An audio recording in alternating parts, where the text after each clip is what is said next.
eskwela at masiyahin. Ganito ilarawan ng marami sa kanyang online viewers ang 20 anyos na si Alexis. Pero sa likod ng kanyang mga ngiti, isang kwento ng sakripisyo at paghihirap pala ang nakatago. Sa murang edad, ilang trabaho na ang kanyang pinasok, maitaguyod lang ang kanyang pag-aaral. Kadalasan, sa sektor ng agrikultura. Meron din sa mga construction working na construction sites na mga nagpapagawa ng bahay. At saka kung hindi man ganun is nagko-convoy na lang kasi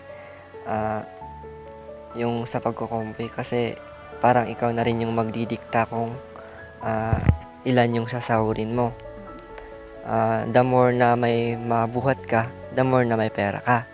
Pero ang kapalit ay yung sariling physical body mo. Kwento niya, minsay umaabot pa sa halos 11 oras ang kanyang nilalakad mula sa kanilang bahay sa Barangay 12 Tublay, Benguet. Iba pa ang biyahe patungo sa paaralan kung saan siya kumukuha ng kursong Bachelor of Science and Development Communication. Ngunit higit pa sa kanyang sariling pangarap, ang kanyang pinanghahawakan ay ang pag-aalaga sa kanyang 66 anyos na lola na may sakit sa puso at baga.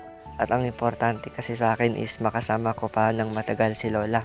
Kasi ayaw ko naman na dumating yung panahon na magsisisi ako na hindi ko siya nakasama. Kaya yun po yung mga sacrifices na ginagawa ko para makapag-aral at the same time makasama din si lola, masuportahan siya. Oo.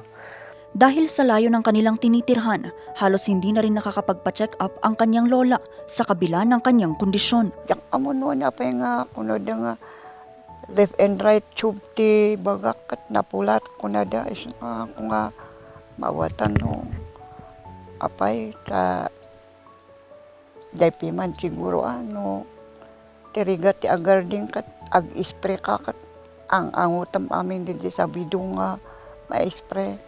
So di trabaho idi napigsaak anak nga bakit nung tata senyora kun ag 67 na kun no September. Kung ano-anong mga sideline na lang din po ang mga pinapasukan ko para ma-survive ko lang yung pag-aaral ko.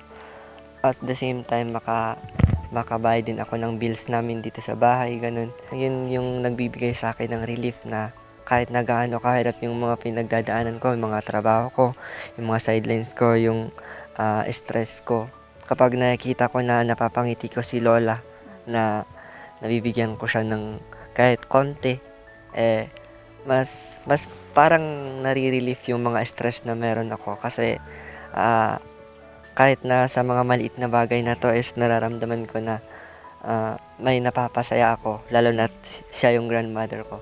Sa kabila ng lahat na nanatiling matibay at determinado si Alexis, hindi naman naging bulag ang marami sa dala nitong inspirasyon. Kaya't kamakailan lamang, natanggap niya ang tulong mula mismo sa mga kapwa mag-aaral at mga guro. Yung goal ko talaga na mag-encourage ng mga kasama ko is meron namang mga feedback na thank you sa pag-post mo ng ganito dahil sa'yo na-realize ko na oo, dapat ganito talaga ako. Sabi nila ganun. Kaya ayun, happy talaga ako na nagko-content ako. Kaya nung nalaman ng mga teachers ko, nung department ko, yung mga church na pinupuntahan ko, patunay ang kwento ni Alexis na basta't may pangarap, kaya itong maabot basta't may kasamang sipag, determinasyon at pagsusumikap. Vanessa Bugtong para sa Nation on the Move.